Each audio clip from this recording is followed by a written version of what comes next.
This is Chapter 2 with Pascal Wallisch. He is an award-winning professor of data science, psychology, and neural science at NYU, New York University. 2 years ago, after his first appearance, we both felt that we had barely scratched the surface. So this is his second appearance. And in this episode, we talk about his work in psychophysics, the relationship between a stimulus and your perception of it. We talk about Gustav Fechner and Fechner's law.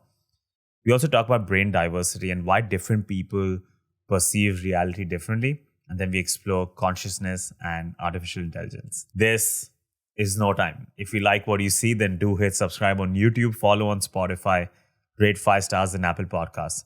This project takes a lot of my time, money, and effort. And now it's officially my full-time job. I've retired from a corporate job. So if you'd like to see this continue, please consider making a donation on Patreon or Anchor.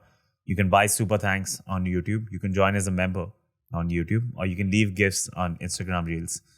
If not through monetary channels, and do consider sharing these episodes, leaving your likes and comments. All forms of engagement, they really go a long way. For other forms of love and support, you can follow this channel on Instagram or Twitter, or follow me personally. And now, trust me, it is no time. It is no time. It is no time.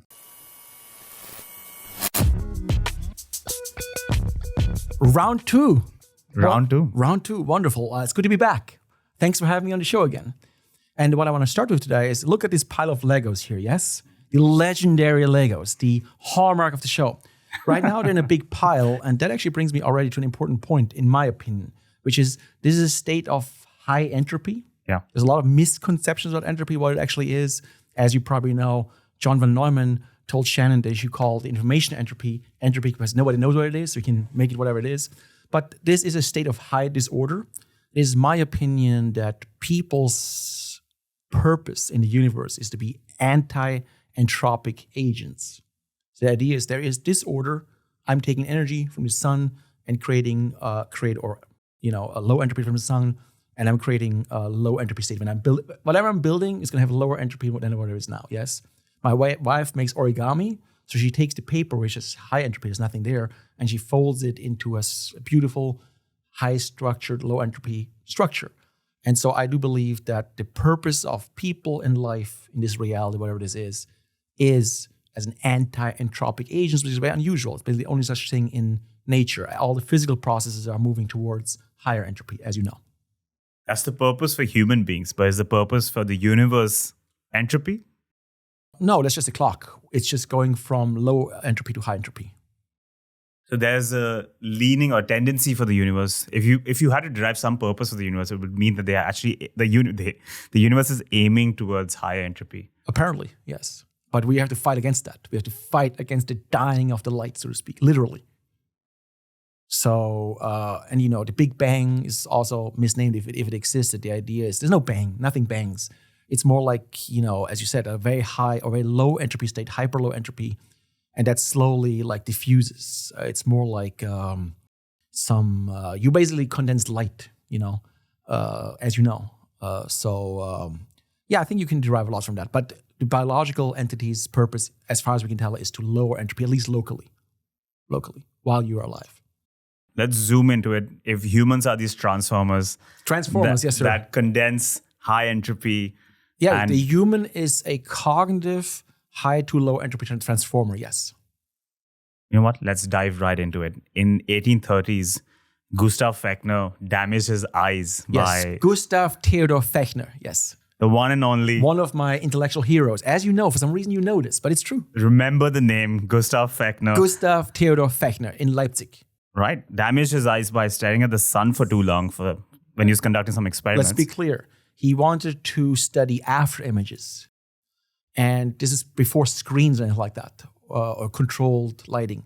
So he literally looked at the sun. By the way, if anyone's watching, don't do this at home. Like, you can seriously damage your eyes, as he did. And he was a physics professor at the time.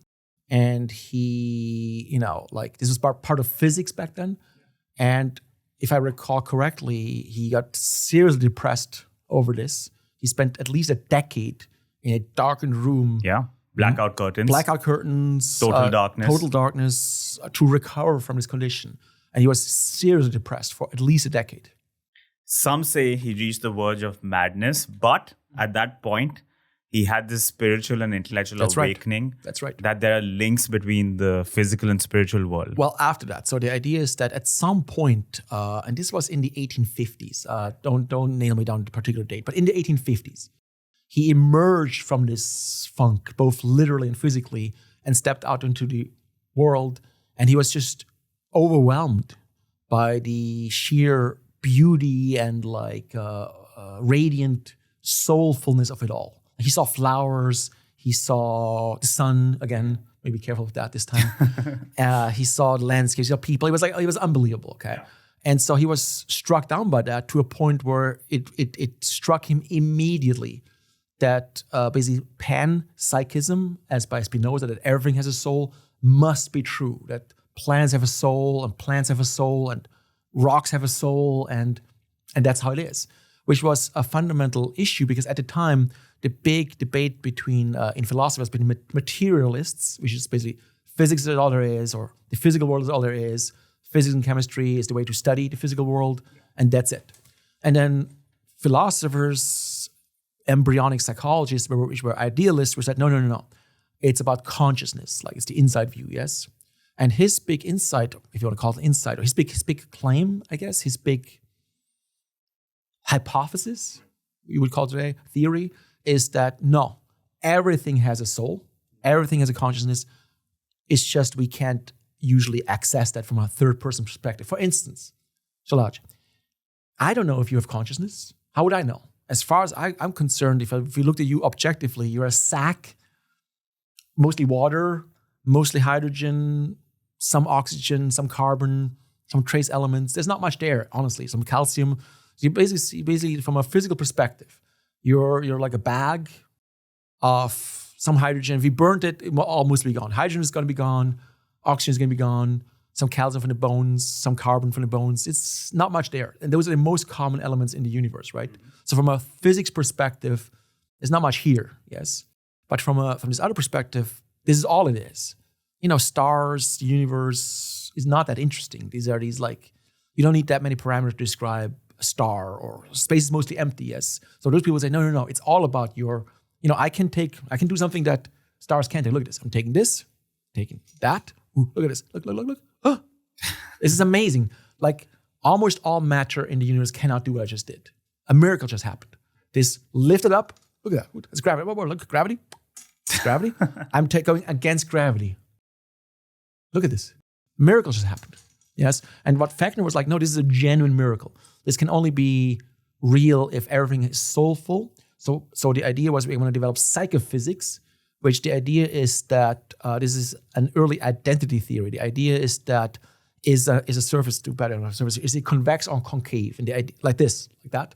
Is this concave or is it convex? You see what I'm saying? And the answer is, it depends where you're looking at. Let's say you're inside a sphere. The sphere will look to you concave because you're inside of it. So an outside observer will look convex. Yeah. So which one is it? And what he says is a matter of perspective. So all you have to do then, as with psychophysics, is you make a functional link in literal functions, like a mathematics. He was a physics professor. He was like, all I have to do is to map the functional relationship between the inside quality, like the qualia, you'd say, and the outside quantity. So I have to quantify that. And then I mapped it, and I'm done. Then I showed that psychophysics is real and that this theory of soulfulness is real. And by the way, the reason he did that, I forgot to mention this, he initially wrote some tracts about the soul life of plants. Mana, he called it. Correct. The soul life of plants. And he thought what he says is like a revelation. It's like obvious that he's right. But the philosophers just made fun of him. They're like, come on, like what are you talking about? There was two schools of thought, the materialists and the idealists. They thought he was gone crazy, right? So ironically, he then developed as a way to demonstrate the veracity of his theory, psychophysics, which is ironically a method we still use today in psychology to do that. Like remember, he still didn't have screens when he published it in the 1860s, 1860, the elements of psychophysics.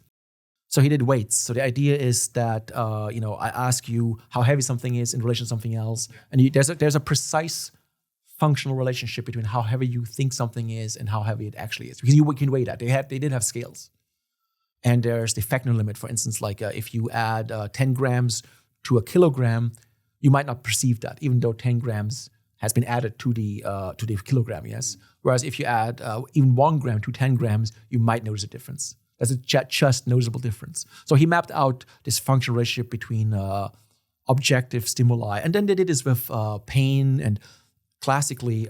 light. Later. They didn't have screens. Light came much later. It was more like I poke you with a circle, like so two prongs. And the question is, how far is the distance as a function of where in the body it is for you to perceive it as one? For instance, your back, you can be quite far away, like so far, and you will still only feel one prick. Whereas your lips and your fingers are very sensitive, like millimeters, even less. So they mapped out the whole body. His assistant, they poked him all the time, like 10,000 times more. Yeah. There's so much to explore here. Firstly, all those philosophical digressions. I'm so sorry. He penned in, no, not you, Fechner, penned in his book, Zen the Wester, on things of heaven and the hereafter from the standpoint of natural observation. But so the irony, just to jump in there, the irony is that he had this, after this insight, he had this scientific publications, his books, again, and all that is still used today. It's still called psychophysics, by the way. You can be a psychophysicist today. I myself, as you know, have done quite a few psychophysics experiments. But he had a second thing that he actually cared about, which was these philosophical implications of that. And that didn't go anywhere. That is not a thing people believe today, which is actually very sad, but it is what it is. That did not catch on in philosophy, as far as I can tell. Anyway, I'm sorry to interrupt. Not at all. You can take as many interrupts as you like. You have full liberty. Let's explore the science first. Yes, sir. Let's dive into psychophysics. So you already brought up, it's a relationship between a stimulus and your perception of it. So I really want to break it apart. Let's say let's be clear. I want to be clear. There's two versions of this. One is external psychophysics. That's what you just did, which is the outside stimulus, which I have control of as the experimentalist. As if today I can set the lighting and the sound and whatever to whatever I want. I can describe light and sound, with wavelength and amplitude and frequency very precisely. With modern lighting systems, you have complete control over the stimulus. The wavelength, you can use lasers. It's amazing, yes? And then you just ask people, let's say I make it this bright. How bright do I have to make it for you to be perceivable at all? That's What's the threshold? The threshold method. I was just going to say that, yes. And that's actually quite interesting. So later people showed Piren, Schlecht, and someone else in the 1940s that people basically can perceive individual photons. Really? I can send you the paper for your show notes. I'll send you the Hecht, Schlecht, and Piren paper, 1940s. They used psychophysics methods showing that people can perceive individual photons. It's that sensitive. Yes. I mean, they showed 7, but statistically you can then show that if we can detect 7, that probably means it's 1 if you do the math. I'll send it to you. This is a good point to introduce Fechner's law. Let's say there's a light bulb and I linearly increase the intensity of it. Does my perception also increase linearly? No, it's log scale. That's one of his big insights. It's a log transformation. I mean, I don't think he knew why, but we know today it's because of orders of magnitude. Basically, you need to be able to look at the sun. Don't do it too long, which is very, very bright, 100,000 lux or more, yes? Whereas in indoor lighting, you might be at a tenth of a lux, yes? But interestingly enough, you might not realize that, if that makes sense, because we use the light just as an illumination source. We don't care about the light itself. We see how light illuminates objects and we can recognize the objects. But that has to work about a very large range. Broad daylight, sunlight, 100,000 plus lux, and like maybe a dark forest at dusk, and you still have to see something. We can navigate and see things.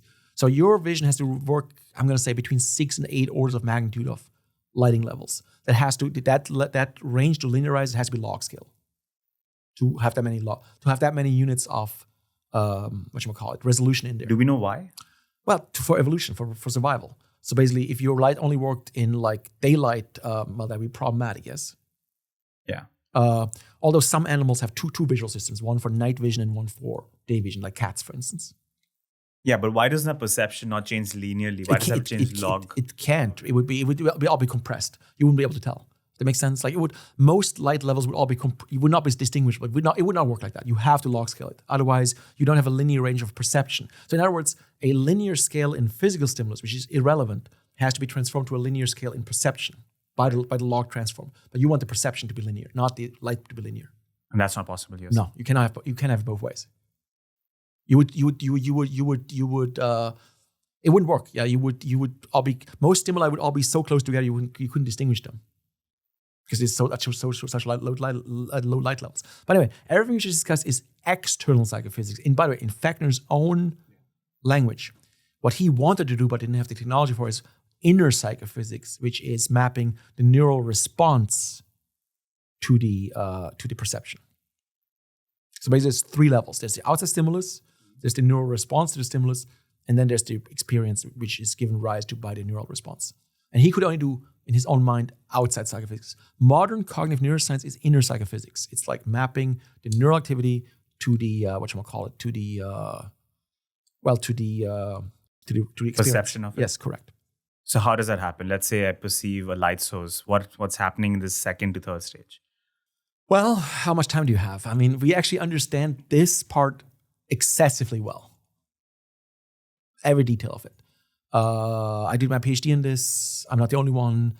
I would say visual neurophysiology is probably the most advanced. No hate to any other fields of neuroscience, but the most well-developed field. We have to a functional level. I can write down the functions, how the neurons transform this stimulus into that stimulus. Early on, for instance, they do a Fourier transform of the stimulus. It's amazing, actually.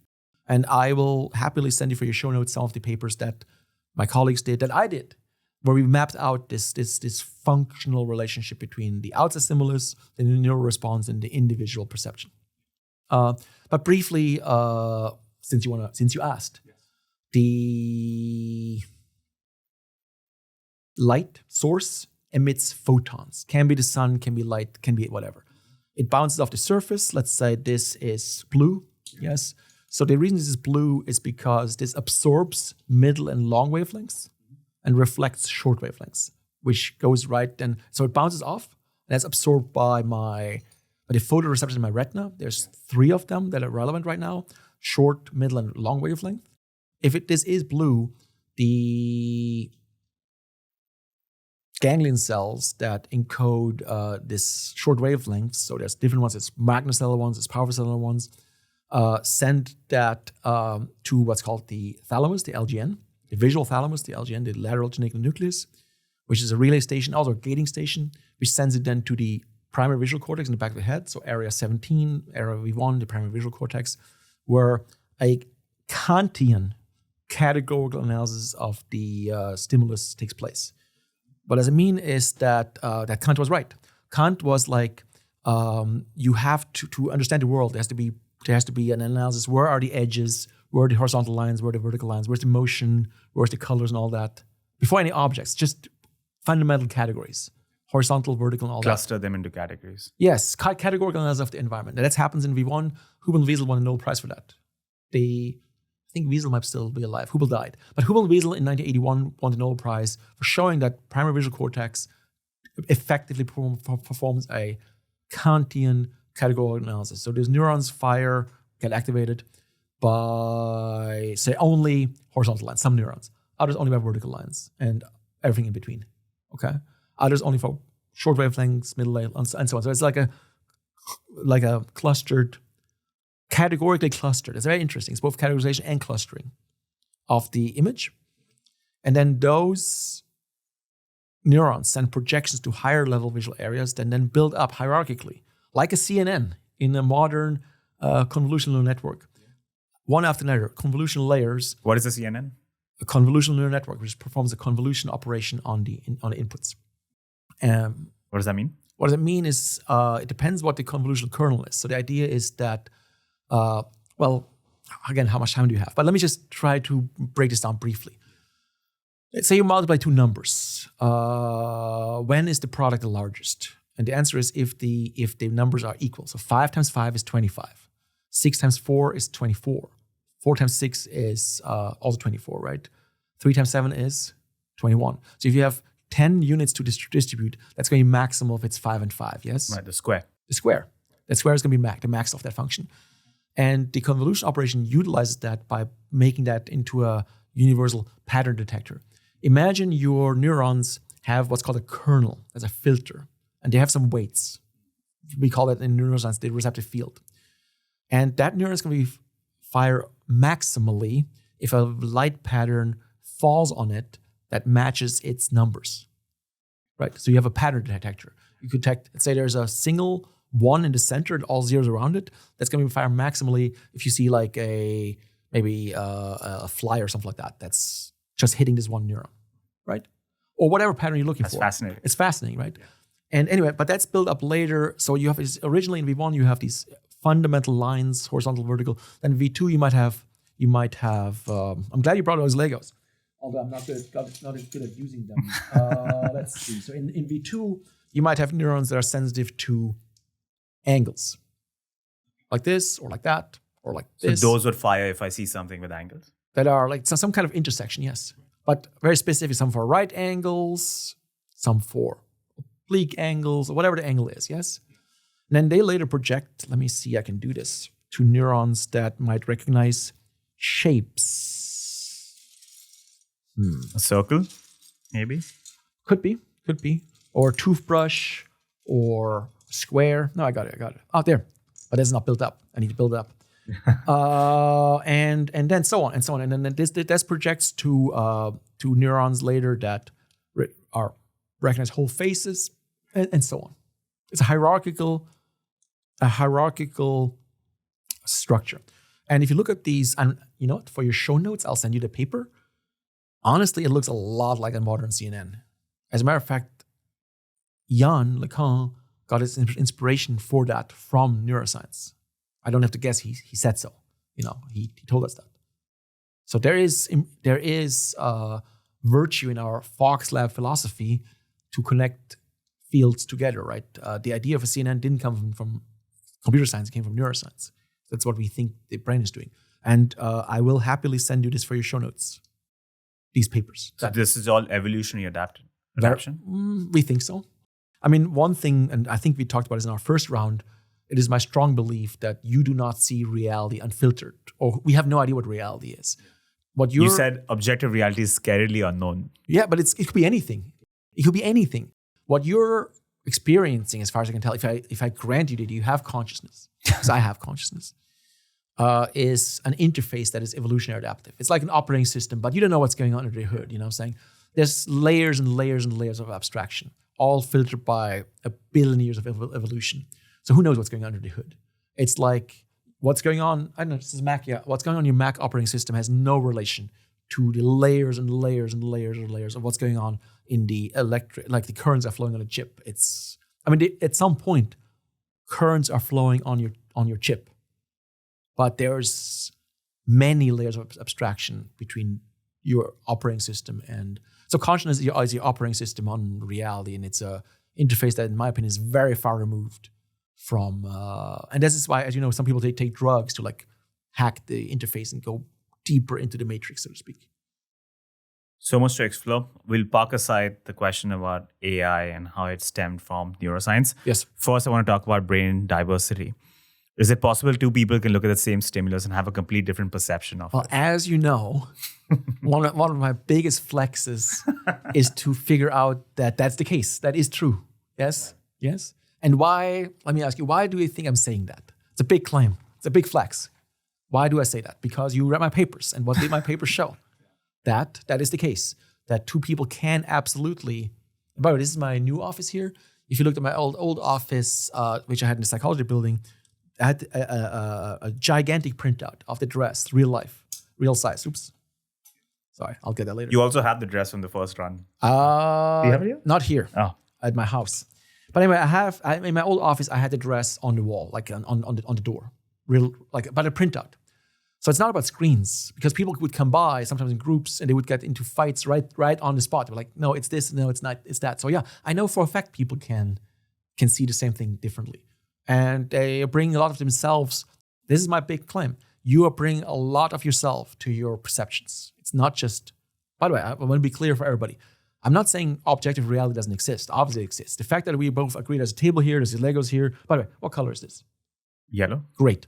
So, by the way, I agree with you. It's yellow. Okay, great. So, how would you explain that if there was not a common reality? Yes. Some people are like radical social constructivists. They're like, no, it's all social construct. No, it's not. How would you explain that if there wasn't a common reality? Yes. However, how your visual system and your brain interprets that is, there's a lot of degrees of freedom, yes.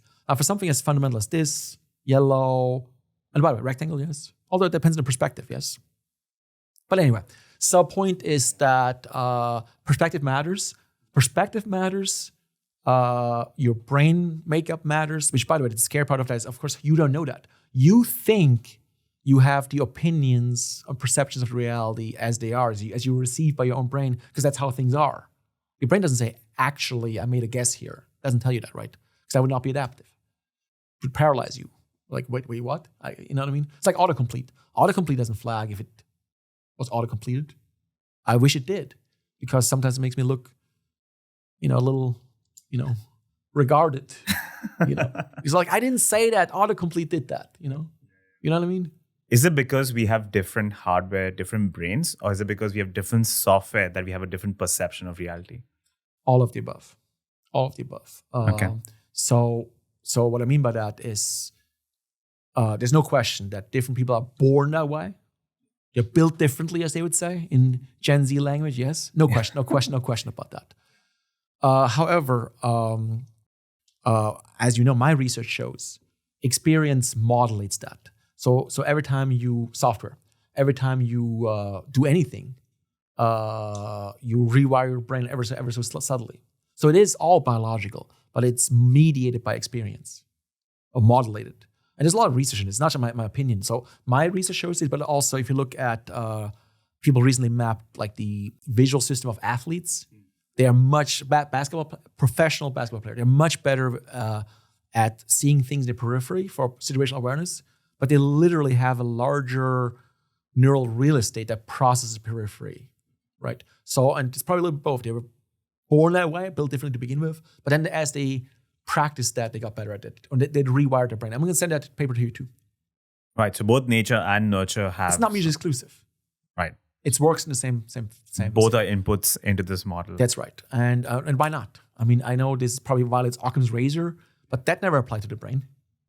What makes you so sure that the simplest solution is the best solution for something as complicated as the brain? I doubt that highly. Physics, yes, not neuroscience. Let's continue exploring what can change perception across two people. You brought up different mental states. So what if someone takes a drug, psychedelic? Good example. How does that change your perception of reality?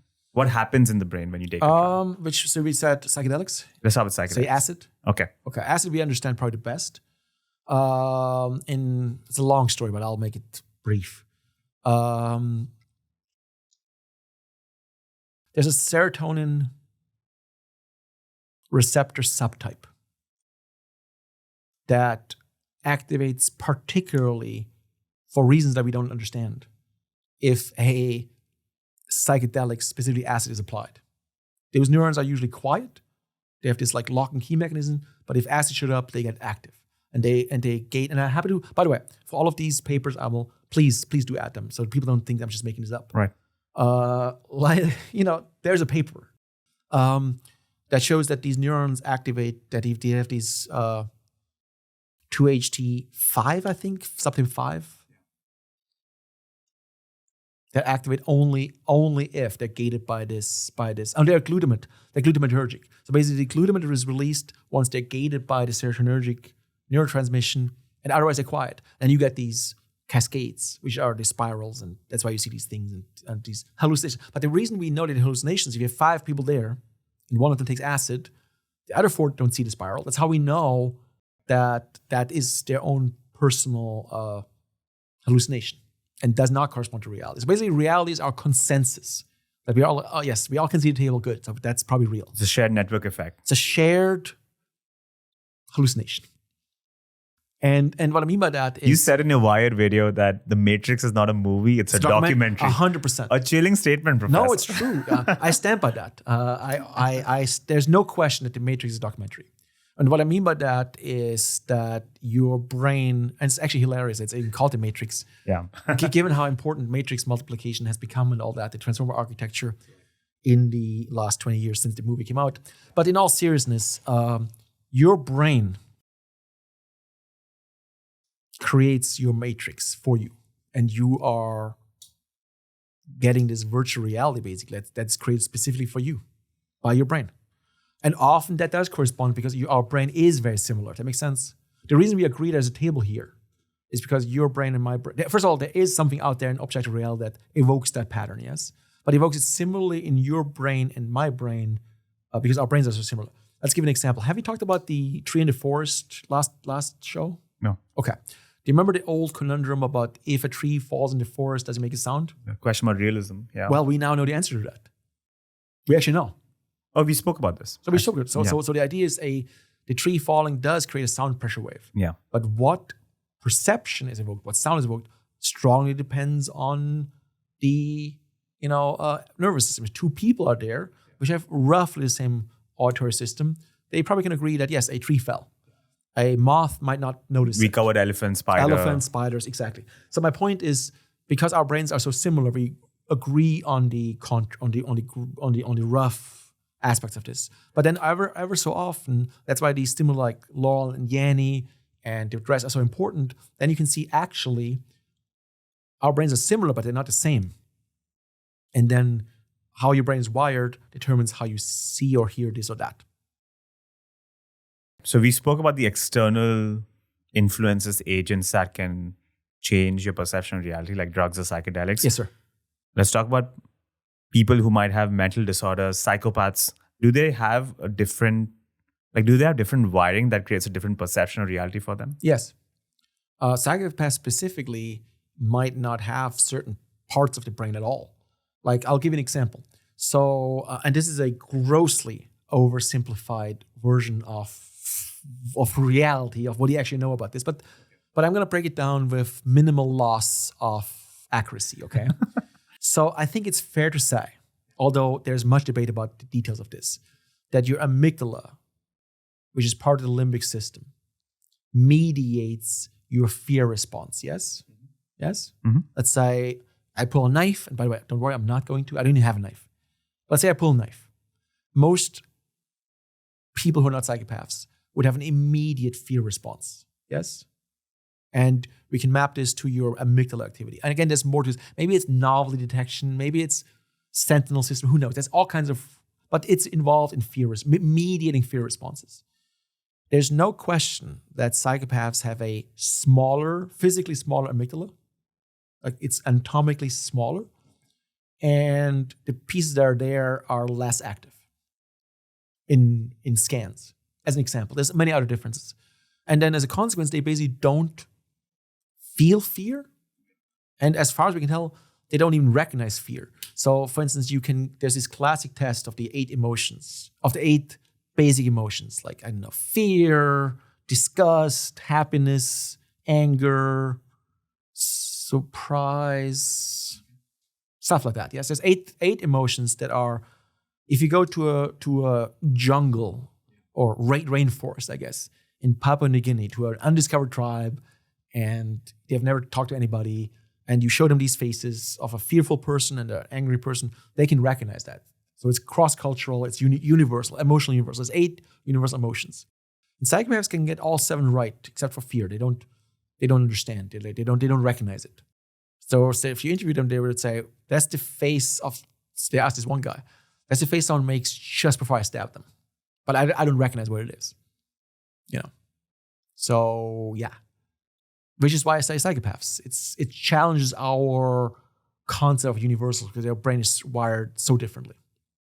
Not all of us have access to a psychopath's brain and see which areas are missing or smaller, but are there external preferences that can tell us something about a psychopath? Let's say their music preferences or the type of movies they like. All right, so great. I have to be very careful here because, as you know, I studied this. And then I made the mistake to talk to some journalists. And then the fake news said... BuzzFeed ran with it. Not just BuzzFeed. Washington Post. The fake news, yes. Grossly misrepresented what I told them. They grossly misrepresented what the study actually was.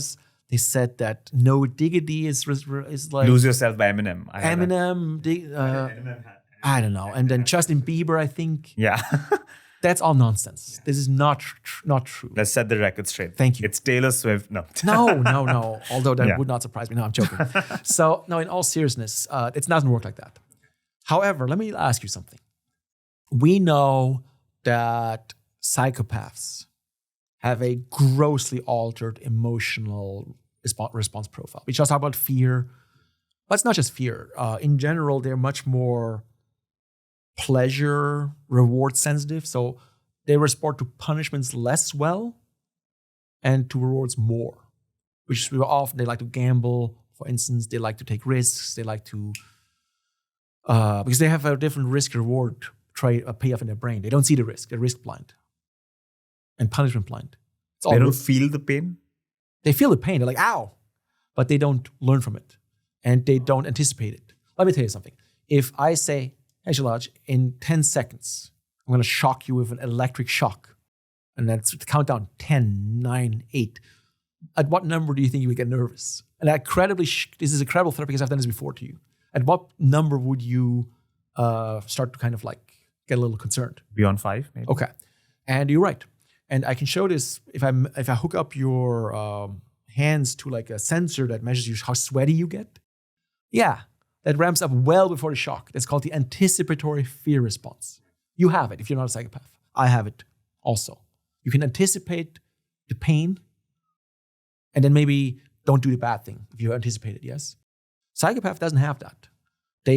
Once you actually shock them, they will have that physiological response, but not until you actually shock them. They do not have the anticipatory fear response, although I should be saying this, I'm talking about hardcore psychopaths. There's obviously a spectrum in the general population, so maybe a diminished anticipatory fear response, yes? How do we get on this topic? Music preferences. Oh, yes. Yeah. Anyway, so we know for a fact that their emotional response profile is grossly altered. No emotional fear response, no startle response. Like if I go, I'm not boo or like, whatever, you might startle, right? But they don't. And all of that. That's number one. There's a grossly altered emotional life. Yes, fear. They do get angry. They get so angry. Very angry. Right? Vindictive. But no shame, no guilt. Must be nice, yes? Anyway, we know about 10, maybe more consensus ways in their emotional response profile as all. That's fact number one. It's a fact. I'll send you a paper, okay? You can add it to the show notes. Fact two, we did a lot of research on this. Music evokes quite an interesting emotional response. Yes? As a matter of fact, you could argue that this is how I got into music to begin with. Frankly, I don't care about music at all. As you know, I am trained as a visual neurophysiologist. I spent well over a decade studying visual neurophysiology. Yes? So what am I doing studying music? And the answer is the data drew me in.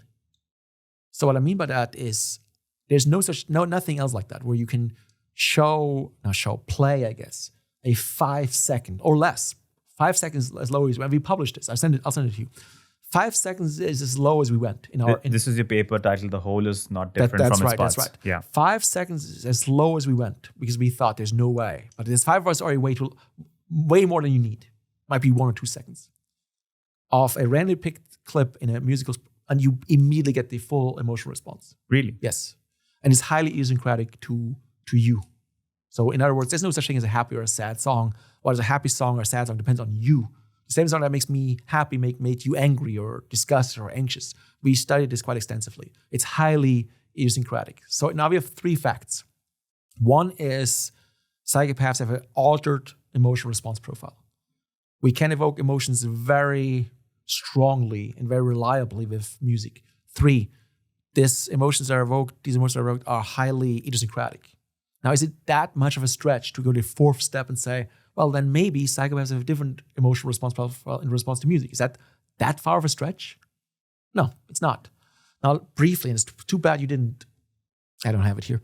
You didn't tell me this ahead of time. I could play it to you. I have the Devil's Playlist. Basically, we found music that is most diagnostic of psychopaths. Oh. And then we also have the angels playlist, which is least. And to grossly oversimplify, again, this is not even published yet. So I want to make sure this actually replicates and all that before. This is very inflammatory, yes. Psychopaths prefer rhythm and bass. And I'll tell you in a moment why I think that is. And whatever the opposite of psychopath is, kind, nice, good people are really into melody and harmony and vocals. That's a gross oversimplification, number one. Number two, psychopaths always have to take it to the next level. So if a normal person likes rock music, they like death metal. If a normal music likes EDM, they like dubstep. You know what I'm saying? It's like this extreme level, you know what I mean? Now, 1 second, two things. First of all, I think that is because it helps them in general. This is a cliche, but it's somewhat true. If you look at the textbook, they have like a flattened affect. So often if you ask a psychopath, hey, why did you do this? Why did you steal the thing? You didn't have to steal. You have enough money. Or why did you hurt this person? They didn't do anything to you. They often say, I just want to feel something. My normal emotional tone is like flat. I don't feel anything. I did it just to feel something, yes? So in other words, I think they need more of an oomph to get the same response, if that makes sense. One more thing about emotions and music. I mean, it's not even my idea. If you listen to music, let me ask you, do you learn anything? No. Do you achieve anything? Nah. So why do people listen to it? And the answer is, it is probably what I just said, emotional regulation or emotional manipulation. So Steve Pinker calls it auditory cheesecake. The idea is it's like, it nourishes the soul, but doesn't have calories. So you can do it all day. And the Greeks realized this already. Plato said, music is very dangerous. The state has to regulate very carefully because it's the path to the devil, basically, or God. They could go either way. And the more I'm studying, the more I think he's right. So good music comes from divinity and bad music comes from the devil, basically, proverbially. It's a crazy thing to say for an MBA professor, but the more I'm studying it, there's something to it. But I'm sure there's something to learn from lyrics, maybe the artist's message. Yes, I will send you that Devil's playlist. You absolutely, yes. There are certain lyrics that only resonate with a psychopath. But just to be clear for the camera, that does not mean, even though, let's be very clear about this, even though psychopaths prefer dubstep, doesn't mean if you prefer dubstep, you're a psychopath. That is not true.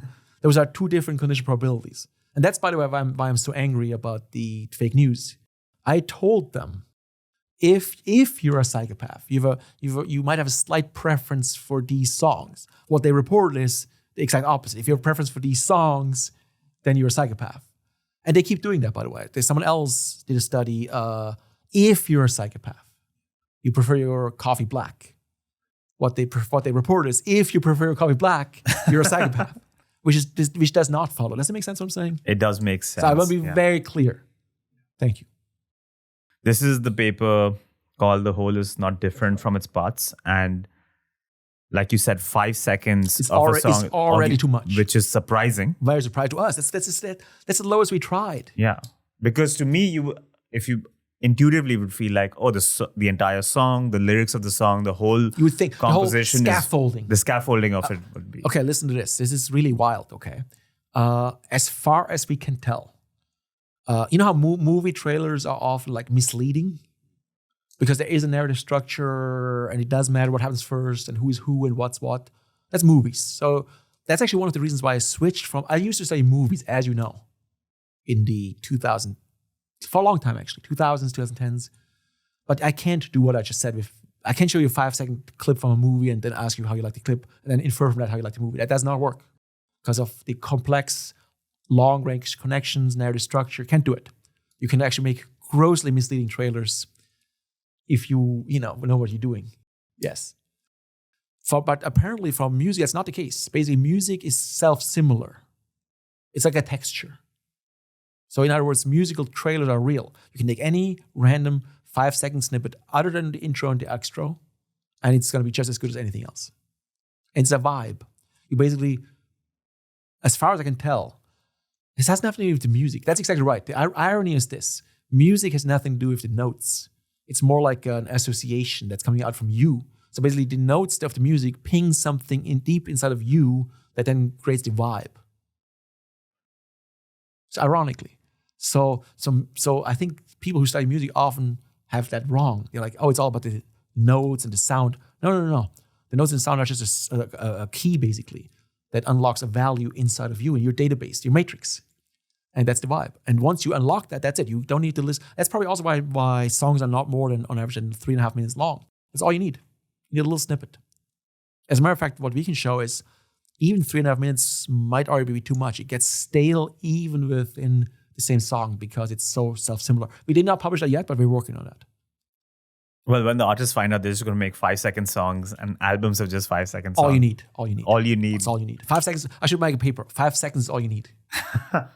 You heard it here first. I missed it. Yes. This could have been the title. Did we complete all the pointers about Psychopaths? Were there any remaining? I don't know. Okay. Let's talk about movies. Why is it when two people sit down and watch a movie, and I'm sure there could be objective criteria about what makes a good movie, people can come out with polarizing opinions on whether a movie is good or not? Well, I'm glad you asked. That is my original research. How do I say this? First of all, you're right. It is shocking how low the correlation is between two people who watch the same movie. It's shocking, okay? Like, it's not zero. It's not zero. It's on the order of less than 10%. R squared is less than 10%. Wow. So the shared variance is less than, considerably less actually. More like 5%, between 5, 6, 7%. Why that is, actually, frankly, we don't know. And it's intractable to a point where I switch from movies to music because I can't show you the whole movie. That's too long.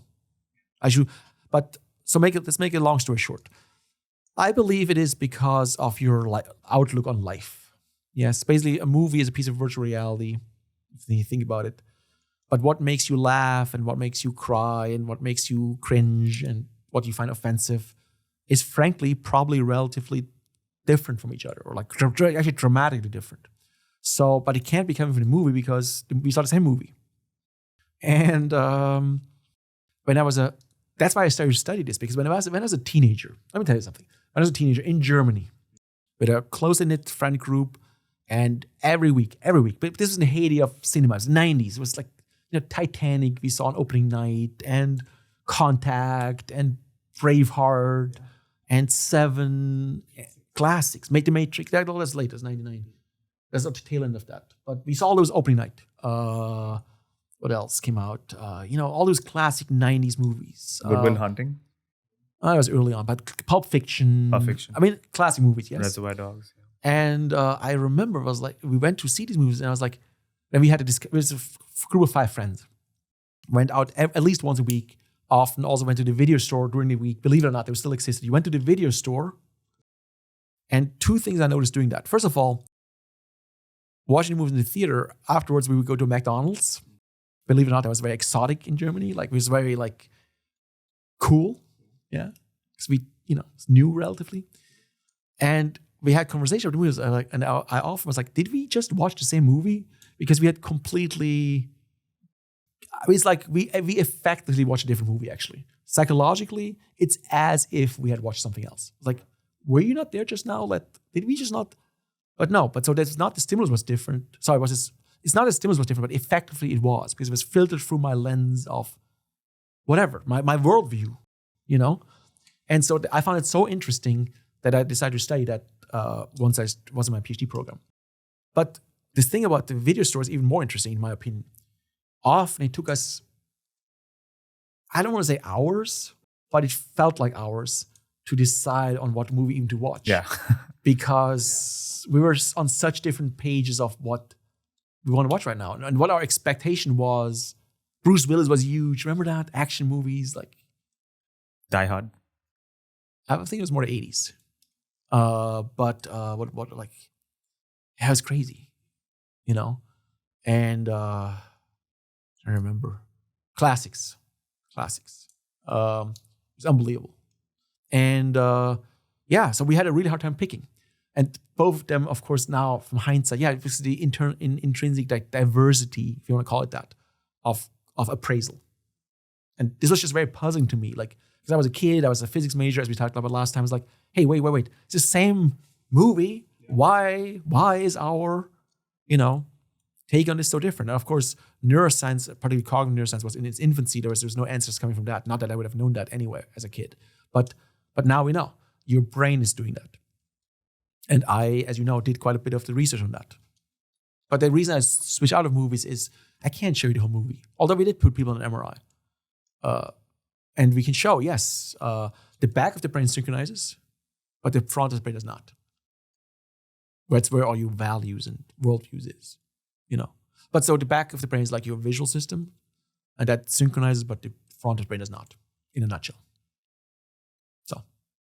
Is it possible to tell something about a person based on what the movies are like? Let's say I like horror movies. 100%. Although horror movies in particular are a mystery. Because my thing is also, I don't actually, not into horror movies. Although that was a good example of problems picking the movie in the 90s. Some of my friends were like, let's watch this horror movie, it's gonna be great. And I'm like, I don't think so. I'm like, is your life not hard enough already? Like, why do you need to have horror on top of that? Is your life not difficult enough already? Why do you need to see it? So I did actually study this in the last, now over 10 years ago. And the upshot was, it's a mystery to me. It was the intro. And the end of the paper, although we have not published it yet for a reason I'll tell you in a second. The last sentence was, and why people study, like horror movies remains a mystery. Because everything we looked at didn't pan out. It was not personality. It was not psychopathy. It was not even general sensation seeking. It's very specific facets of sensation seeking. So for instance, it wasn't bungee jumping. So we asked, do you like bungee jumping or rock climbing and stuff? No, that was not. It was like, I think it was two very specific things. If you like haunted houses, you also like horror movies. And if you like, there's one more thing I'm trying to remember. I can send you the paper, the draft. We didn't publish it because good luck getting something published that's not significant, you know what I'm saying? So what we showed, it's not this, it's not that, it's not the other thing. Good luck publishing that. So it's still haven't published it. We should maybe just put it in an archive. It's a good study, in my opinion. But anyway, so it's more like the overall worldview. So in other words, if you like Fahrenheit 9/11 and things like that, then they're like, yeah, I think I know your philosophy in life. You know what I'm saying? You know what I mean? Like, it's very diagnostic in that sense, but it's harder to make a direct personality link, which is, by the way, it's not to say that it doesn't exist. It's just harder to study experimentally because I can't experimentally show you the movie. So I would have to show you 100 movies. It's going to take 200 hours. I can't do it. Oops. I keep losing these things. I'll pick them up later. So listen to this. So with movies, I have to be like, hey, do you remember when you watched that movie? But then it's self-selective. It's just correlational. So it's hard to tell experimentally. In music, I'm like, no. Particularly now that we showed if having 5 seconds is enough. 5 seconds is all you need. Now I can show you 1,000. I can play you 1,000 clips under very controlled experimental conditions. But experimentally, I can play this to you and then see how you respond. It's very exciting. I cannot do that with movies. So as long as there's this subjective perception layer, we'll never agree on neuroaesthetics. There'll never be an objective beauty or an objectively good movie. This debate about whether a movie is good will rage on forever. In a nutshell, yes. However, I want to say something very clear about this. It depends what the stimulus is. So, have you heard of the saying, beauty is in the eye of the beholder? Yeah. Okay. So I actually have some friends of mine, Annie Brillman, for instance, who showed that that's not true, actually. So there's the strongest concordance in aesthetic judgment is actually looks. Like, so hotness, physical attractiveness. There's a very strong correlation. So most people agree that, I think it's correlated 0.8 or so, who's hot and who's not. With people, yes, very strong correlation. And then it depends on paintings, art, maybe architecture, maybe 0.5. Movies, we drop down to 0.25. Wow. I showed that. Very low. And then music is even lower, 0.1 maybe. Oh. So there's a gradient of like this idiosyncratic level. So this aesthetic objective criteria is strongest for stuff like physical attractiveness, contrary to popular belief, I guess. And then it's Why is that? Why is that so much higher for physical attractiveness? I'll tell you in a second what I think. We don't know, but here I'll tell you in a second what I think. The second thing is then architecture, art, things like that. Then it's lower for movies, 0.25, even lower for music, 0.1. And if I had to guess, although no one has done this study to my knowledge, it's probably 0 for books. Because it's, you know what I mean? Like 50 Shades of Grey was like Twilight fanfic. Yeah. And honestly, I wanted to like it, but holy what? You know what I mean? Like, so I couldn't believe that. I still can't believe that. Or the Da Vinci Code, I cringe just thinking about it. and so on, So there's probably 0 correlation, Anyway, now about the physical beauty. Okay. That's a very strong correlation with evolutionary stuff. I mean, these are not arbitrary categories. Fitness, youthfulness, fertility. These are all encoded in symmetry. There's an evolutionary advantage to that, but to liking a good movie, there's no advantage. No, it's more culture. So there's a lot of culture in that, by the way. Music in particular is highly culturally coded or culturally contextual like that. It's mostly what you associate with whatever you listen to. You know what I mean? Like in my opinion, the emotional response to music comes from the associations you have with the music. Like, let's say some music you listen to while you are in high school and you had a good experience in high school, you're gonna think it's amazing music. Or if you were bullied in high school and had a bad time, that's probably terrible. As a matter of fact, I know this is true because during the coronavirus, several of my friends said they stopped listening to music. I said, why? They said they don't want their music they like be tainted by that. So intuitively, they stopped. Because they know this is true. They don't want to taint their associations. So people have a good sense for this. And so in other words, yeah, it's associations. And they are cultural associations. All fascinating. I parked aside many questions. It's time to start revisiting them. Okay. Let's start visiting the question about consciousness that you brought up in the beginning. And this is based on Fechner's work. Yes, sir. That we Gustav Theodor Fechner. remember the name. Yes. Okay. So Underrated. And he believed that you can scientifically measure consciousness. That's what he thought. Right. But your work is proving that there's data behind perception. Just to be clear, no proof. There's proof in mathematics. There's no such thing as scientific proof. In mathematics, you never prove anything either. You only prove if something is the case, the axioms, then something else is also the case or not. You can prove and disprove things. In science, you can never do that because you have no axioms. You have assumptions that might be wrong. So science can only falsify things. Anyway, you were saying? Well, if there's data good. behind Data is king. Data is perception, good. Yes. then it feels like we are making progress because we now have data at least towards one chunk of what we call human experience, qualia, consciousness. It seems like we're going to get data about human perception and we're getting one step closer towards measuring consciousness. Okay, so you're right. What you just described is called the easy problem of consciousness. And so the idea is that these are called the NCCs, the neural correlates of consciousness. And you're absolutely right.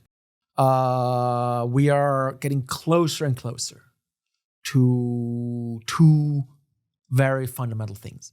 One is basically state of consciousness itself, which is something like Emily Brown studied, which is, we know now what's different in your brain right now. You're awake, you're conscious, versus if you say anesthetized. We know. We know in the brain what happens. To make a long story short, occipital, which is in the back of the brain, alpha, which is 10, 12 hertz wave, moves prefrontal.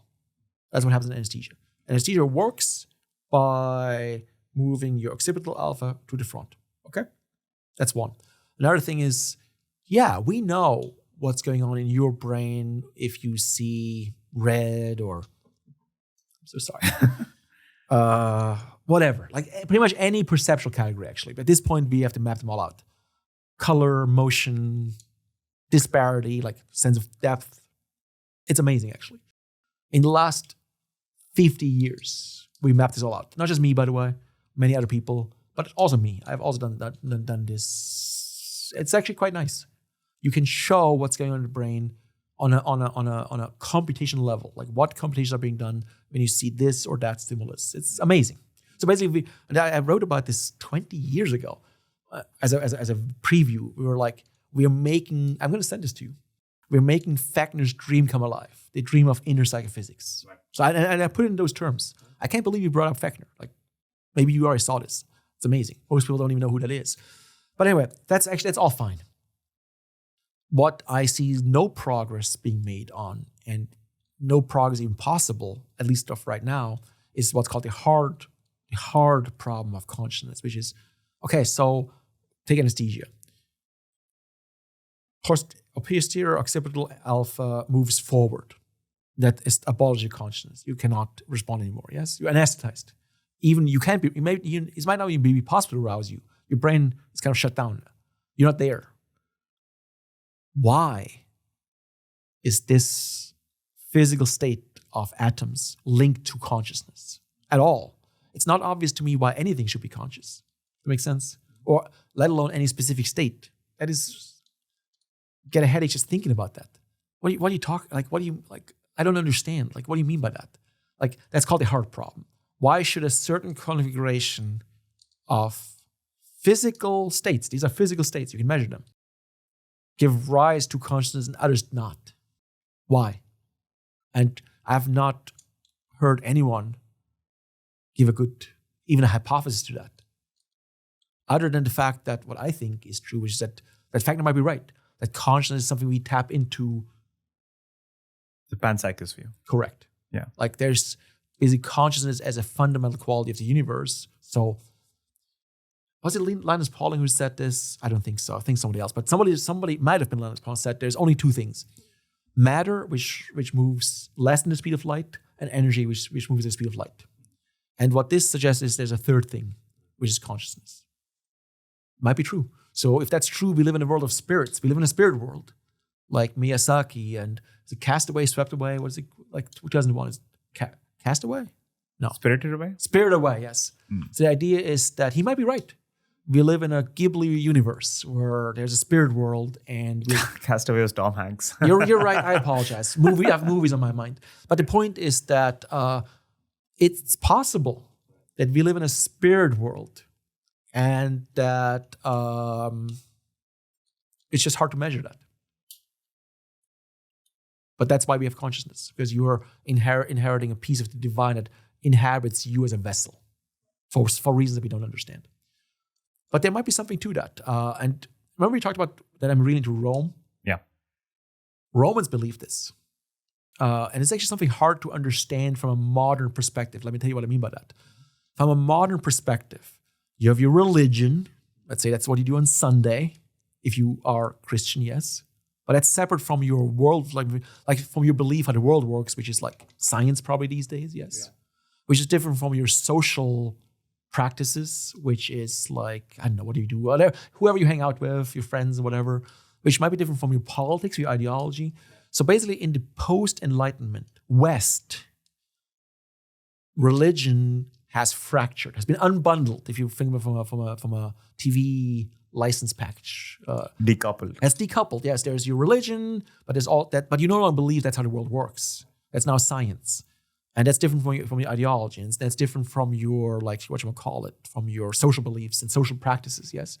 But in the ancient religions, not just Rome, Judaism, and also, by the way, in the non-West, these things have not fractured. In many parts of the world, even today, there's only one religion, which is also what the government is, which is what the social practice is. But the Romans back then, they firmly believed that they live in a spiritual world where you have to get the blessing of the god, for instance, gods, before you have to go to war. There's this whole elaborate procedure to throw a spear in enemy territory, and they have to be blessed we have to read the omens. But that was not performative. They actually believed this, that to have a successful war, you have to get the blessings of the gods. Otherwise, it's not going to work. And in the modern West, we don't believe that we live in a spirit world, basically. But the more I think about this, and again, this sounds very radical, very crazy, but I'm not so sure about that anymore, personally. And I have something. Can I tell you something really interesting? So we recently did a study doing the coronavirus, which we are about to publish, which is probably not in your notes because you don't know about this yet. Do you know about the trolley problem? Of course you do. And what would you say what the trolley problem is? I promise you I have a point. Michael Sandel from Harvard has a great dissection. Justice. Yeah. Classic. Most popular class at Harvard, I think. Right? You're right. And so what it is imagine you are seeing Philippa Foot, right? Philippa Foot came up with this thought experiment. Imagine you see a runaway trolley and there's one person on the tracks. There's 5 people on the tracks. 5 people on the tracks. And if you do nothing, that person's going to get run over by the runaway trolley. By the way, this is in Britain. They have trolleys. Yes. And then, but you can flip a switch. And if you divert the trolley, it runs over this other person, yes? Right. That's not involved. And the first time I heard about this, I thought it was very profound. But then immediately I was like, wait. And as you said, that's the hook of Michael Sandel's notorious class at Harvard, yes. But then right after, it's like, come on, this is completely contrived. How would you know how you react in a situation like that? There's no runaway trolleys. What are you talking about? Yes, this is a thought experiment, and it's kind of like contrived. Yes, number one. Number two, 1 versus 5, right? So basically, it's a challenge to utilitarianism. Exactly. Yeah. I'm like, doesn't it matter who's on the tracks? You know, not 1 versus 5, but what if a Nobel Prize winner is on one of the tracks and a homeless person is on another track, yes. Or whatever, yes. A criminal. A psychopath. A psychopath, yes. What would you do, right? And so what we did recently, and we're about to publish this, is it's actually pretty interesting in my opinion. The coronavirus came to these shores on March 13th, 2020. That's when NYU shut down. Or maybe it was March 11th and on March 13th, the national emergency was declared. Either one or the other. It was Wednesday. I was wearing yellow. I remember it. NYU shut down. I think it was the 11th. And then on Friday, I was wearing white. The national emergency was declared, yes.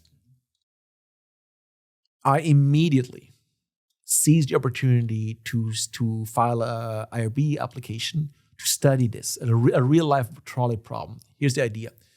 Imagine you're a doctor and 2 of your patients come in at the same time and they both have the coronavirus. And you have only 1 ventilator left. How do you triage it? And we tell them only that you don't know any of them. You don't know them.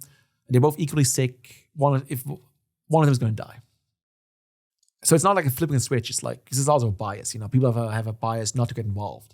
So this is cleaner. This is a forced action task. Forced action. One is going to die. They came at the same time. They're equally sick. Have to make a decision. Here's what you know. Here's what we vary to. One is young, one is old. One is white, one is black. One is female, one is male. One has a PhD, one is a high school dropout. And we did all combinations, yes? And what we found interesting is it's a real life trolley problem. It was not hypothetical. It was not a thought experiment. It was very real. It was early on, April 2020. People were literally dying in Iran, Italy, because we were running out of ventilators. I think we had enough here in the US because of the whole, there was a law they invoked, the Military Production Act or something like that. But this is a plausible triage scenario. It's not hypothetical, it was real. All right. So we told people do this, and there was the following predictions. I'm trying to remember this properly. Philosophy says philosophical ethics suggests that you have to give everyone, basically you have to flip a coin. Why? Because you have to, every life is equally valuable. And so everyone has to have an equal shot. Yes? So one possibility was our participants was going to do this equally. We read the medical ethics and they were like, no. You have to prioritize people who have been historically disadvantaged. That's why, for instance, in Portland and Oregon and places like that, vaccines were prioritized to social groups who have been historically disadvantaged, in their mind at least, yes? So if you read the medical literature, it says, by the way, I might be mixing this up. One of the ethics, philosophical ethics, I think was equality. I think I'm getting this backwards. It was medical ethics that says it has to be flipping a coin. The philosophical ethics has to be reparative justice or something like that. Okay. And then the third position is utilitarianism. The idea is, yes, every life is equally valuable. But if you save someone who's young, you are saving more life years.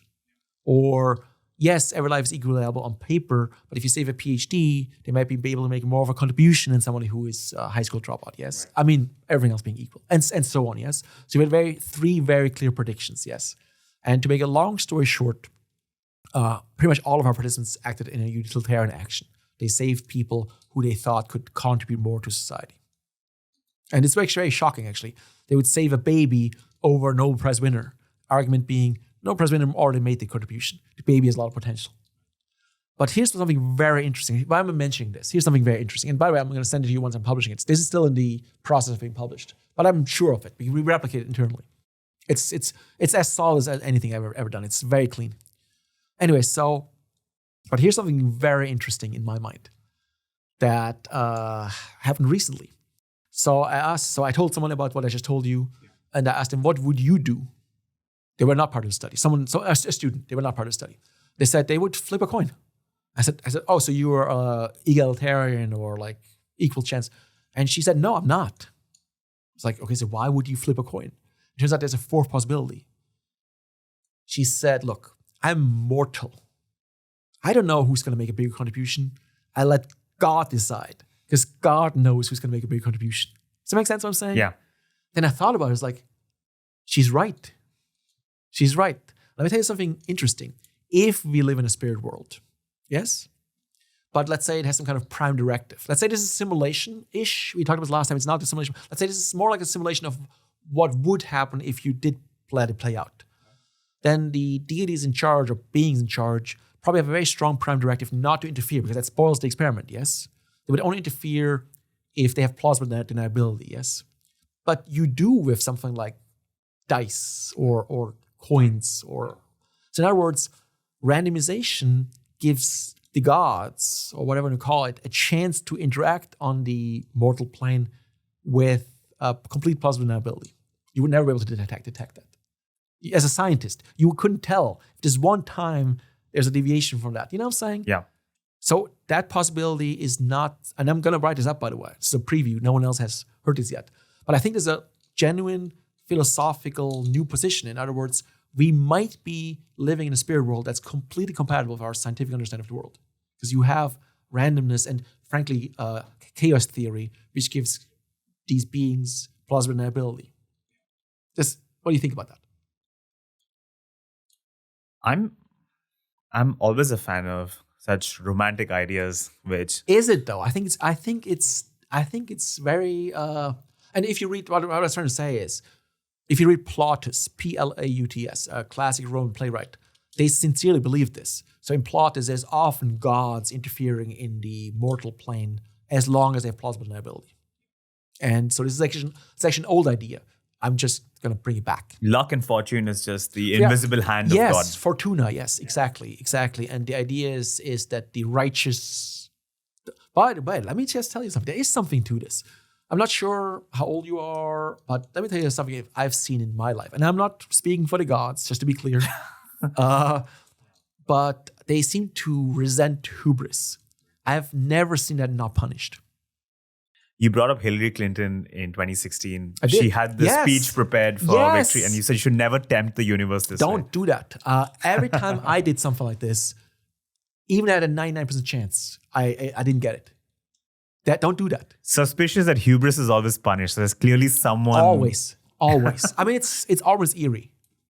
Like she's like, congratulations to this future president. The day before, and all the polls were like 99% plus, and then she lost. Good example. And I mean, I just can't deny this pattern. Every time, it might take a decade, but I see hubris is never forgiven. Never. So how do you explain that? Okay.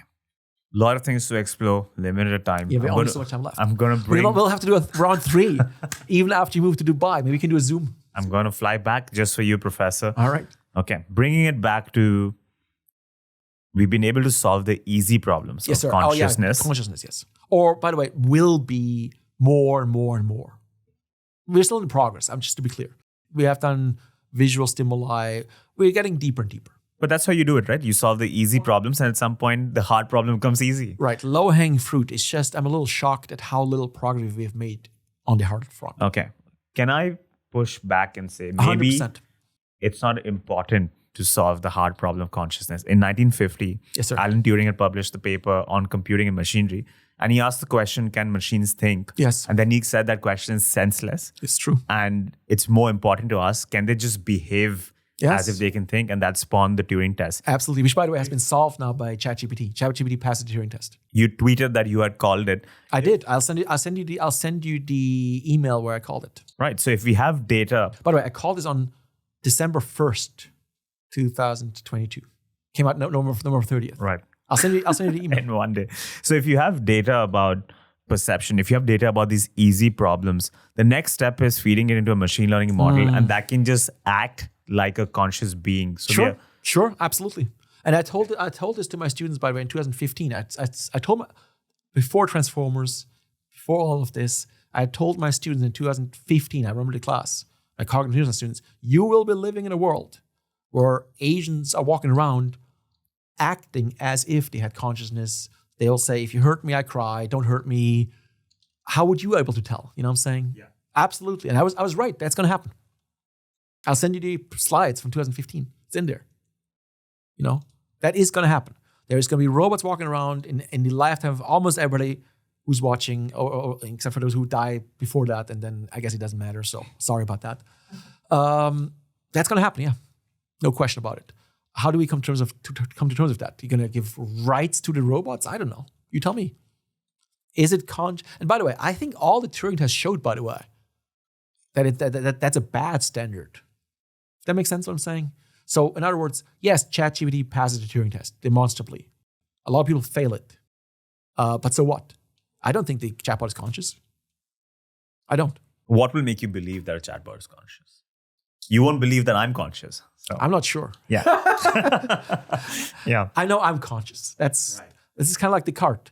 He knew by doubting itself, he knew he was real. And I know for a fact I'm conscious. I know that. But that's it. Honestly, I'm not trying to be mean, but I don't know if you're conscious. It's a hypothesis.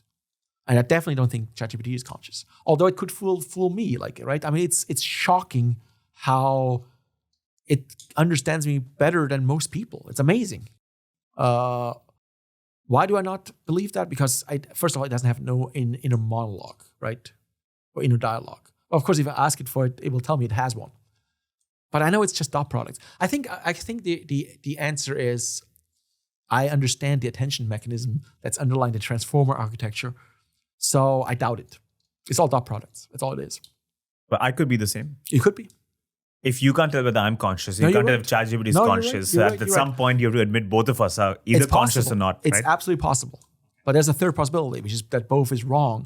Now you could say, how can both be wrong? And the answer is, well, that's where the limits of the mortals come in. You're mortal, I'm mortal, we're bound by logic. But gods are not bound by logic. So it's possible that we're both wrong. Are these limits of thought or limits of language linguistics? Probably a little bit of both. When I was a student, I thought language is mostly about communication. It's not. Language is about thought. Language is an expression, if that makes sense. Which is why these transformers work so well. They look like they're thinking because they're able to use language, which is... Can I tell you something funny about linguistics? Let's go. All right. So when I was a student, I was really turned off by linguistics, which is why I went into visual perceptual neurophysiology.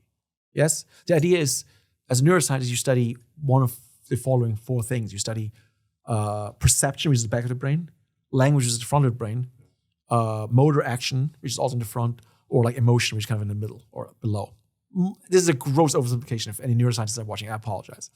But broadly. And I was really turned off by linguistics, badly. Because Chomsky, as you know, in the 50s said something like this. Language is not associative because of the poverty of stimulus argument. The idea is that a child does not need to hear that much language to generalize, yes? So his argument was that it's not associative. It's poverty of stimulus. The idea is that meaning follows from syntax, from grammatical rules, yes? and emerges like that. I never thought that didn't make any sense to me. I'll tell you why. I speak the following 4 languages: Swabian, my native language, German, English, I would argue reasonably well, yes, and a little bit of French, yes. I could not name a single grammatical rule in any of these languages to you explicitly. I could not. I can't. I don't know any of the grammatical rules in any of these languages. But you would agree that I speak English reasonably well? Right. Okay. So what do I think is going on?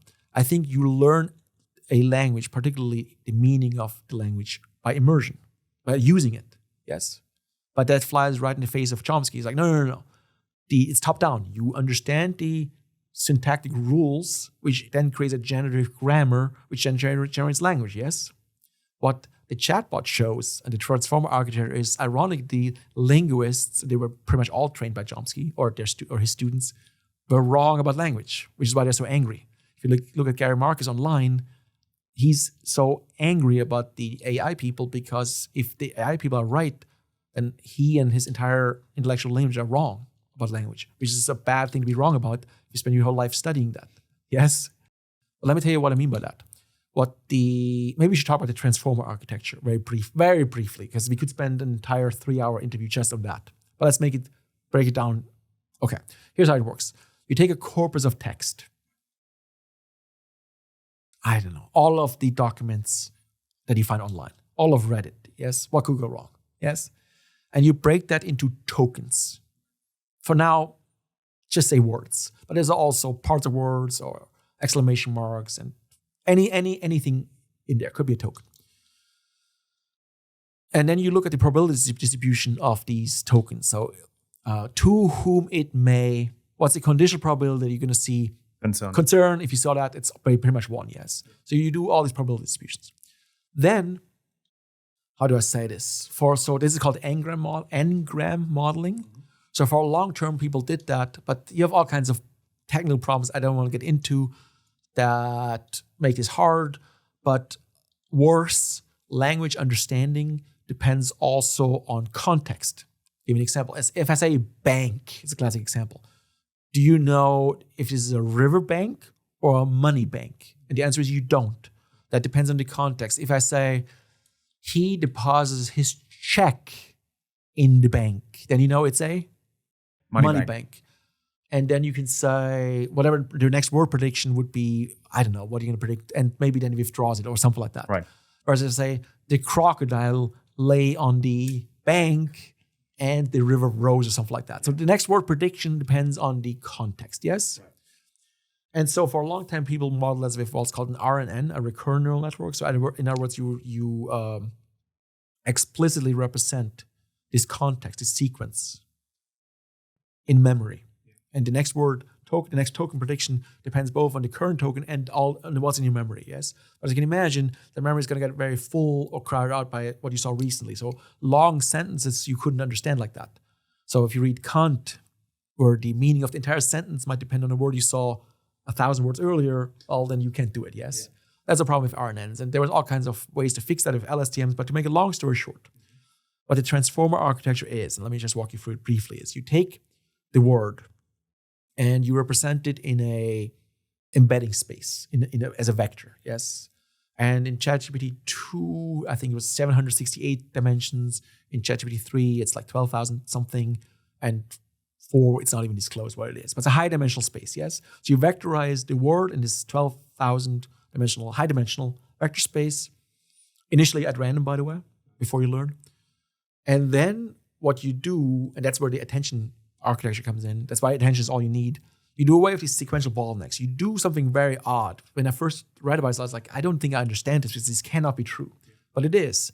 You do all pairwise dot products. We're not going to go into details of the query, value, key matrix. But to make a long story short, you do dot product projections, and every entry in the attention matrix is set by these dot products.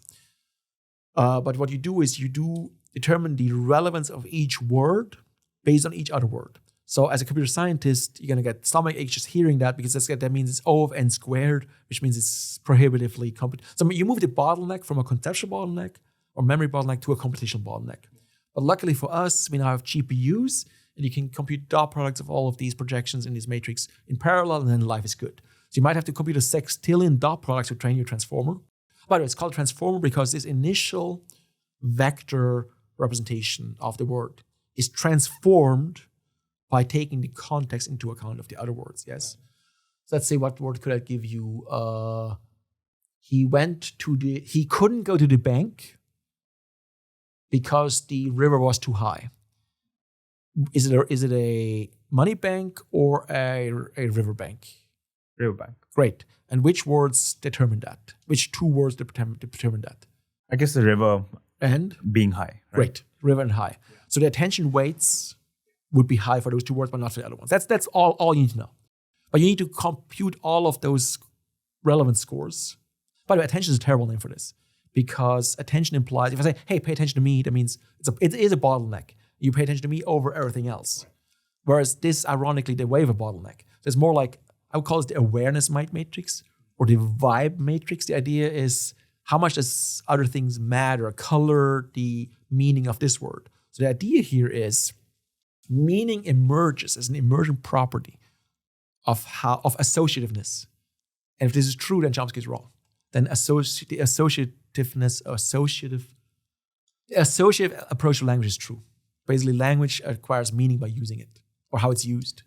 I mean, there's a similar analogy in physics. Nobody taught me physics before I learned how to catch a ball, right? Okay. I could just... You're absolutely right. You can catch a ball. Yeah. No one taught me the trajectory or the angle or the speed. Without knowing any physics. That's correct. And it seems with language as well. No one taught me syntax before I could just mimic my parents speaking. Good. Very good. But Chomsky would say you're wrong.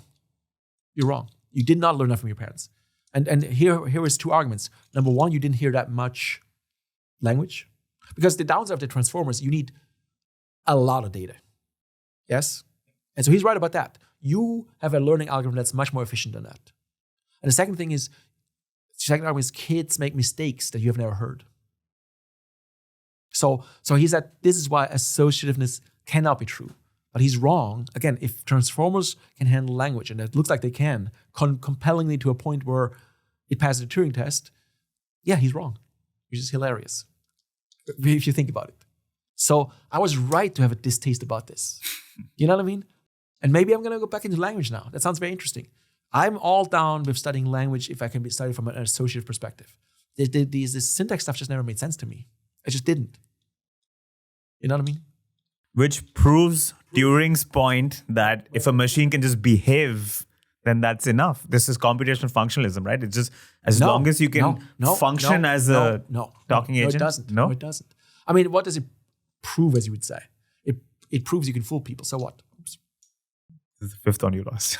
Maybe that's the big insight here, that I don't even understand how gravity works, which might be true. But anyways, it might be a skill issue. In all seriousness, now what does that prove, to use your nomenclature, which I would never use, about consciousness?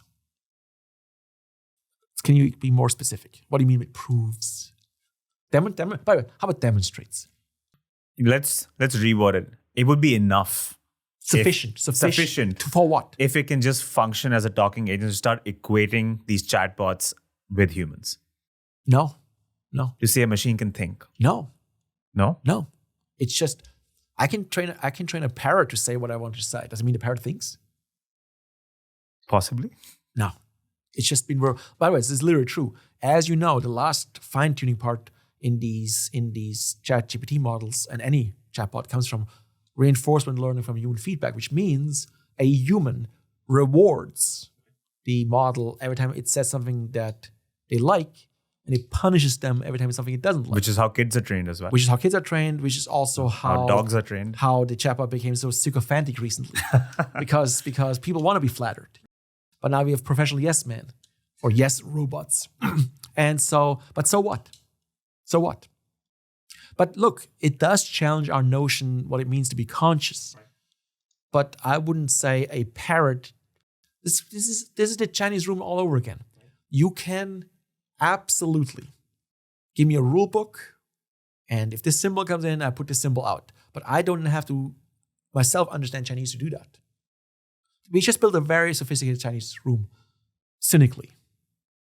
I could be the same person. I'm just my speeches as predictions which is why I said I don't necessarily believe that you're conscious.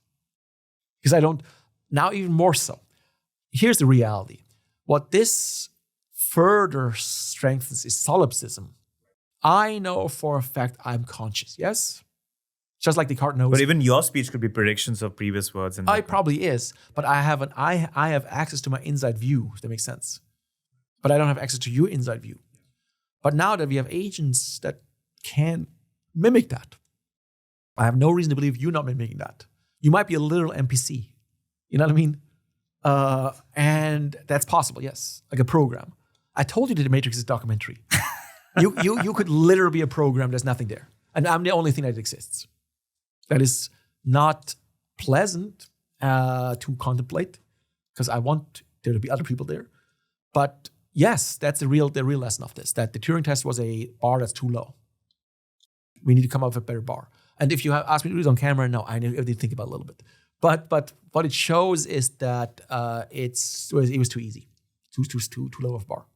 To ask more, to be more ambitious. Professor, you open so many gates, so many doors for me that will take hours each. Yes, you're right. But if this is the Pascal show, the Truman show, then I'm happy to be an NPC in that world.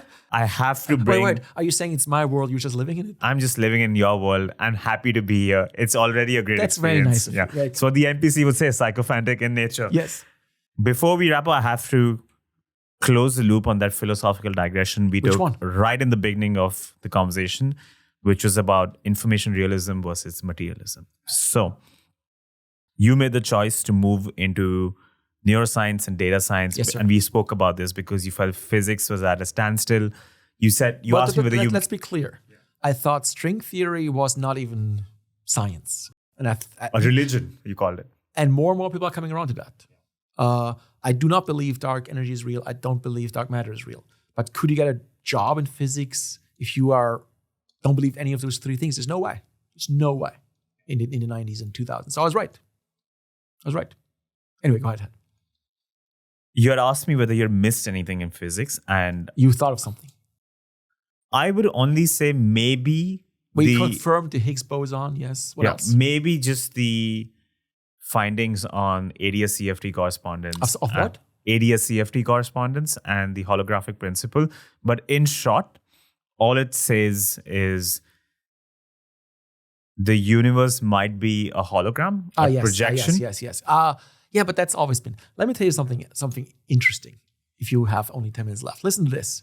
You know what we did find in physics, and this comes from astrophysics. It's hilarious. I don't think we talked about it last time. It's one of my favorite findings that we did find. It's hilarious. It will never not be funny to me. I'll tell you what I mean by that. Let's go. Do you remember what was the telescope before James Webb? Was it the Kepler? No. Hubble. No. So there was one between Hubble and between James Webb. Kepler? Maybe. Let me tell you something.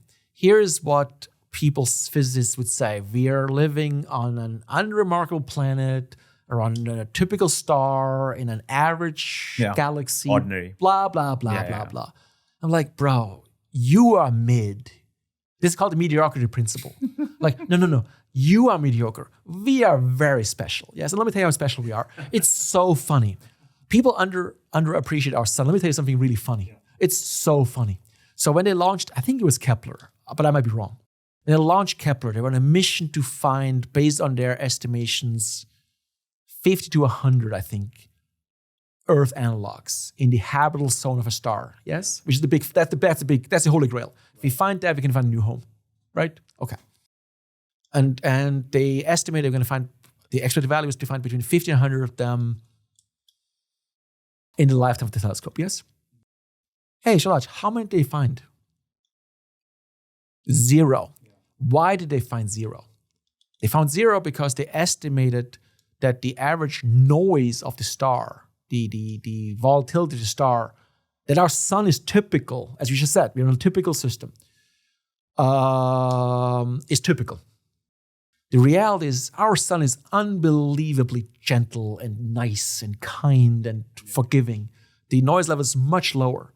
So in other words, given the real stars that are out there, they couldn't see anything because their noise level was so much higher, so they saw nothing. They found nothing, okay? So we now appreciate our sun is unbelievably special. We don't have time for this, but we could talk about 5-10 different things. It's special. We have never seen anything like it. It's the most amazing sun. 1 second. Noise level is just one of them. Second thing is our moon. Do you understand? Let me ask you something. Do you know the diameter? Do you know the diameter of our moon? Couple thousand miles. Do you know the diameter of the Mars moons? Yes. How small? 6-8 miles. Okay. In other words, most terrestrial planets capture asteroids effectively. Venus had one for a couple of years, Sorb-C or something like that. Big gas giants capture planets and asteroids. But that we captured as a terrestrial planet a moon that's effectively another planet, are you kidding me? Our moon is crazy big. Good luck finding one. We have not found one. It's called an exomoon that big. We have not found a single one. So our sun is special. Our moon is special. Our Jupiter is special. Most Jupiters moved in and kicked all the other planets out. The more we look, the more it gives me chills just thinking about this. This is a very special place that we have. Do you know how we know time travelers don't exist? Or aliens don't exist? How do we know that? They would all come when there's a solar eclipse, a total solar eclipse. There's no way. There's no other one in our galaxy. It would be tourist attraction. The fact that our big moon is just far enough away for to occlude the sun, just the right distance. For everything else, you can make an anthropological argument. Oh, it has to be like that because otherwise we wouldn't be here to observe it. Blah blah blah. Oh yeah. What about that? The moon's distance and size matches exactly to even allow for solar eclipses. That's an Easter egg. You can run the math on that. That doesn't happen anywhere else in the galaxy, at least in this galaxy. So time travelers, aliens would show up just for tourism, but they're not here. So I'm going to say neither is real. Time travel is not possible. Aliens don't exist. At least sentient, conscious aliens. This is going to take hours, but I have to close the loop on the philosophical digression. I'm so sorry. Which was about you moving from physics into data science. And it seems like there's a movement now that's starting to adhere to information realism. Yes, by the way, yes, I tell this to my undergrads. Matter is real, energy is real, and information is real as a third fundamental, and data science is a way to study that directly, which is why I'm very excited to be there. This movement is now starting to believe that define what's fundamental, what's the grounding layer from which everything is emergent. Data. So go ahead. It's saying information. This is what I was going to ask you. 100%. Yes, I agree. Do you think information is the fundamental layer from which everything else emerges? Yes, I do. Which is why I'm excited to be in data science. Do you know about Ikigai? The Japanese thing, what is it? It's like what you love doing, what you're good at, what the world needs. The perfect and what you Venn can diagram. get paid to do. It's a four-way Venn diagram. Yet data science, I'm so glad that it exists. I needed it when I was a student, and it didn't exist. It was all physics and math and statistics had a terrible brand. People were like, statistics, boring lies. It's very sad. So I'm very fortunate. It came late in my life. I switched when I was 42, if you can believe it. Although the number 42 there might be something significant. Now listen to this. I moved to the US when I was 23, and I went to data science when I'm 42. Really? Really? It is your world. We are just the NPCs, right? Might be true. Does it change your worldview in any way if data is the fundamental layer, the grounding layer? No, that is my worldview. It doesn't change my worldview. Does it change the world's worldview? That is my world. Yeah. Not yet. But that's what I tell my students. I'm not lying to you. I can show you a slide. That's what I tell them. Most people think data science is like a handmaiden to other fields. Like you want to study biology with data science, stuff like that. Like, I don't blame you for believing that. I thought that when I switched. But we have to take this seriously. No, it's an interface on reality itself. There's a second interface through data. You have your biological interface. Yes, that's biased in every which way. What makes it exciting to me is we have a new interface on reality. We study information itself. But is it the source? This is a form of Platonism that the material world is emergent from the data. Well, then call me a Platonist. Yes. You believe that? I do. For many reasons. We started with this. You, no hate to you, you're a sack of unremarkable molecules. NPC. No hate. But again, once you die, your carcass, and if we burn it, is going to be a ash heap of the most unremarkable things in the universe. But I think you're very remarkable. So it's kind of like you're the wave in the ocean. It's just hydrogen. and oxygen, H2O. It's not that. It's a very common molecule on Earth. But you're the wave, the ripple. You know what I mean? But that's not bound to any particular molecule. It's like it's bound by the information carried by it. And which is what I also think, which is what I'm saying, this Plato might be right about the music. That's how I think music resonates with you or you, like different resonance modes with this or that frequency in your soul, so to speak. Yeah. I know you probably think I'm nuts, but I think we need to run round 3 at some point because there's so much to say about all of these threads. But I'm not just making this up. I'm going to send you a large number of papers why I believe these things that I believe. It's not just all being weird, what I'm saying, on purpose. It's more like the data dragged me to it. I'll take your word for it. This might be the psychophantic nature of the MPC in the Pascal show. That's so funny. But I'm happy to be here. Before we move into our last 2 questions, I would love it if you can tell me what I've built with the Lego and if you have built a masterpiece. I was just fidgeting. Okay. And dropping half of it. Yeah. Which is commentary in itself. Let's see. Let me see. This is here. This reminds me of something I saw in Yokohama, Japan.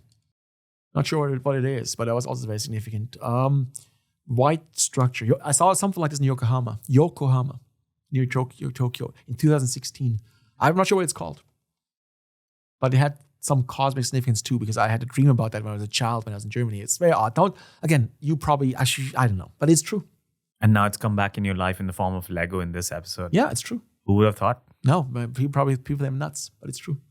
I'm going to try to make this episode 123, just to make it symbolic in your life. Wonderful. Last 2 questions. You've said in the past that you identify with men of action, and you also identify with the Romans. You identify with the Roman Emperor Trajan, yes, Aurelian, Majorian, and the Proto-Emperor Julius Caesar. All of that is true. I'm not sure how you know it, but it's true. And the man who was definitely never the Roman Emperor, Teddy Roosevelt. Yes. I want to read out a quote by Roosevelt. He said, "It is not the critic who counts." The arena, man in the arena. Yes. Yeah. You have to read it. I know. You know it. So let's jump ahead. It's true, by the way. I agree with that. It's easy to criticize. It's hard to build. For instance, it's easy for me to criticize the Turing Test. It's hard for me to come up with a better one. These are people you've looked up to. You've built your life around them. Yes, sir. Now there's a platoon of students every year that looks up to you every single I'm not year. Sure about so that. what advice? I'm not so sure about that. I'm sure about it. What advice would you want to give to young people who are watching this? Don't be afraid, period, first of all. And don't be afraid to explore more. Most people settle way too early on what is sufficient to, you know what I mean? Yeah. And as you saw, I could have done physics, I could have done math, I could have done psychology, I could have done neuroscience, but I kept pushing and pushing and pushing until I found something finally that wasn't even available when I needed it as a student, data science, which is, scratching all that. Maybe that's not going to be forever. Maybe AI. Maybe I'm going to do AI in a couple of years from now. But actually, by the way, I don't care about these labels, but people do. So they might not recognize data science is AI or is data science, they're subsets of each other. But if you see me doing AI in the next, when we ever meet next, don't be surprised, because even though I don't care about labels, people do, and I have a lot of research on that. Theodore Roosevelt realized this. Long story about the sociologist, but we'll talk about it next time.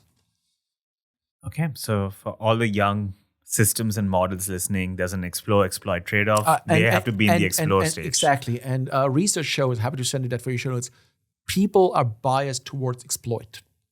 And I don't blame them, by the way. You're hungry, you want to eat, but don't close your mind to that. I understand you have to get a job today, but keep an open mind. Keep exploring. Yes. Final question. Keep exploring. That's it. Keep exploring. Keep exploring. That's the slogan. We'll put it on. Yes. Final question. 2 years ago, you were asked about the meaning of life. Oh, God. By a gentleman who looked suspiciously like this NPC in front of you today. At that point, you said the meaning of life is to find the meaning. It will become obvious when you find it. So, quick status update. Do you still believe that is the meaning, and have you come closer towards finding your own meaning of life? I think as of today, I would say the meaning is to be an instrument of God. Now, that sounds very suspicious, but let me tell you what I mean by that. The to make transformational change, and this is, again, merits its own episode. I have to leave in 2 minutes to take my kids to track. To make transformational change, you have to align yourself with, you could call it fate. Look at Genghis Khan. He never went to war without praying to Tengri, the blue sky god, and aligning himself with that, and had transformational outcomes. They're completely unrealistic. You couldn't bet on that. And if you want to get transformational outcomes, you have to align yourself with, call it fate. So that's right now the mission right now. Of course, it's hard to tell how it is. You have to meditate on that. But I think you know when it's not. You know when you're being when you're wrong. You know what I'm saying? Like, you know what I mean? You know when you're being selfish and not aligned with the greater purpose. So, on that note, my greater purpose right now is to get the kids, because I have been married for 20 years. I would like to stay married. So I got to go get the kids. 2 comments. Speak of the hand of God. The light's gone off. Professor, people wish to connect with you, find you. Where can they find you? Twitter. I still call it that. LinkedIn. And Instagram, although I don't use it. That's it. And you do have a website as well. Professor, once again, you never fail to blow my mind. This has been an honor and a privilege for me. Thank you so much. Thank you. Let's do this again. And safe travels if you do leave us for Dubai. But because I feel like you. We just opened so many threads. We haven't closed any of them. We have to do this again.